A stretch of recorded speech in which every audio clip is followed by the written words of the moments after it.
to Perception Media. I am your hostess, the Cinegeek, and today I would like to talk about E.T. and Poltergeist and how they are very much the same movie, and E.T. may have caused the manifestation of the poltergeist in Poltergeist.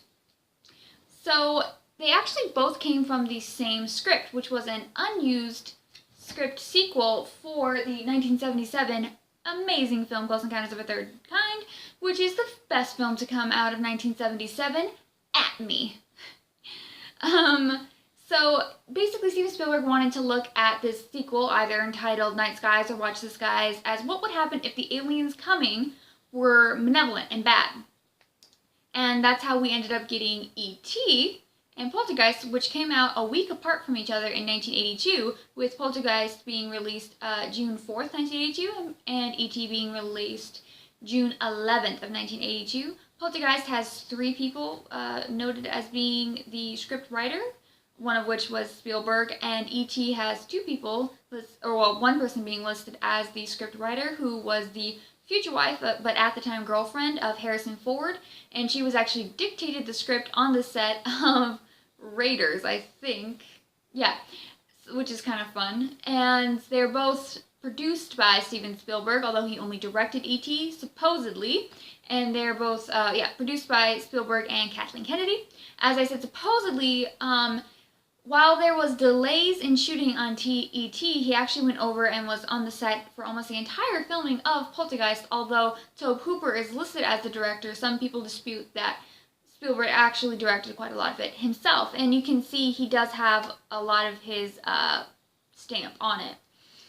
By the way, I think they're both fantastic films. E.T. was the highest grossing film of 1982, both domestically and worldwide. Poltergeist was the 8th highest grossing movie of 1982, and E.T. actually has gone on to be one of the highest grossing movies ever made worldwide, adjusted for inflation. And 1982 is called the summer of Spielberg for a reason, which I'm sure 1975 was as well. Spielberg is cited as being the person who created the summer blockbuster for a very good reason. But I digress. Let's actually look at the movies. E.T. focuses on a divorced mother with 3 children, Michael, Elliot, and Gertie, and a benevolent sci-fi creature from another planet who has a psychic link to their youngest child, who comes and disrupts their suburban dream life. Then Poltergeist is a young mother and father with 3 children, Dana, Robbie, and Carol Ann, who have a benevolent supernatural creature from another dimension, I guess, kind of, with a psychic link to their child, come and disrupt their suburban, and create a suburban nightmare. And that's actually what Steven Spielberg said specifically, that he saw Poltergeist as a suburban nightmare and E.T. as a suburban dream. Both their families are being kind of torn apart, with E.T. having the psychic link to Elliot is actually causing him to die, and with Carol Ann having this link to the ghosts, and like the big bad poltergeist guy, who we learn in the next film is a gentleman by the name of Kane, and how they abduct her.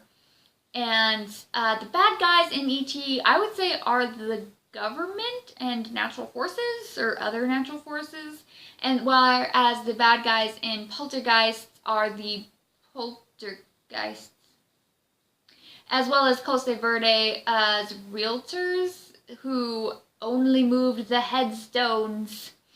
In E.T., the family is helped by other neighborhood children, whereas in Poltergeist, the family is helped by the group of parapsychologists and Tangina, I think is how you pronounce her name, I'm not certain. But both films do take place in this kind of cookie-cutter homes. They were filmed in different cities, though, which I might get this backwards, but I believe E.T. was filmed in Simi Valley and Poltergeist was filmed in Culver City. But they're not that far away from each other, less than an hour. E.T., with all of his power, I postulate, was kind of, he could heal things, he could make things levitate. He was kind of changing and warping what we consider to be the fundamental laws of existence. And I think this is what caused the poltergeists and the ghosts in the Freeling house to wake up and start their haunting and possession and close encounter of a abduction kind on poor little Carol Ann.